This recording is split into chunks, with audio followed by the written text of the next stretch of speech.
Hello, नमस्कार शेतकरी बंधूंनो. मी तुमचा श्रीकांत पाटील, एरळी तालुका नांदुरा, जिल्हा बुलढाणा.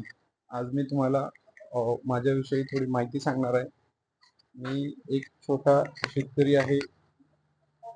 पहिले कृषी विभागामध्ये मार्केटिंग मध्ये होतो, प्रायव्हेट कंपन्यांमध्ये. आता स्वतःचं कृषी केंद्र आहे, शेती करतो.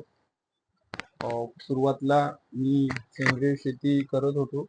पण सेंद्रिय शेती ही शासनाचा निवड, पैसे खर्च करणे, शासकीय यंत्रणेला कामाला लावणे, मात्र त्यात शेतकऱ्याचं काही भलं होत नाही. शेतकऱ्याला काही नफा दिसत नाही. फक्त ज्ञान वाढते, ज्ञान वाढून चालत नाही. पोट भरलं पाहिजे, असं काहीतरी शासनाने केलं पाहिजे. छोट्या छोट्या शेतकऱ्यांसाठी शासनाच्या खूप चांगल्या योजना आहेत, पण शेतकऱ्यांना ते कसं करावं हे समजते, पण त्याच्यात पैसा नसल्यामुळे ते शेतकरी ते करत नाही. शासन सांगते असं करा तसं करा, खूप मोठे मोठे स्वप्न दाखवते.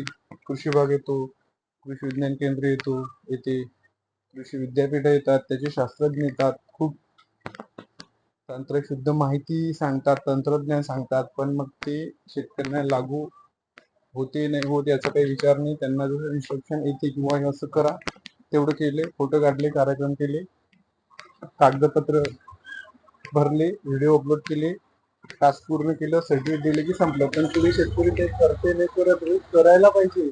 म्हणजे एका गावामध्ये एक जरी शेतकरी असा उभा राहिला तरी पूर्ण महाराष्ट्रामध्ये कितीतरी शेतकरी उभे राहतील. पण मग ते मेळ येत नाही तो शेतकऱ्यांचा आणि कृषी विभागाचा. ते काय करतात, ते डोक्याला मलम लावतात, पायाला. त्यांना इन्स्ट्रक्शन डोक्याला, डोकं दुखते म्हणून ते करा असं नाहीच आहे. जे सांगते शासन त्यासाठी खर्च करते, पण मग ती तंतोतंत शेतकऱ्यांनी करायला पाहिजे.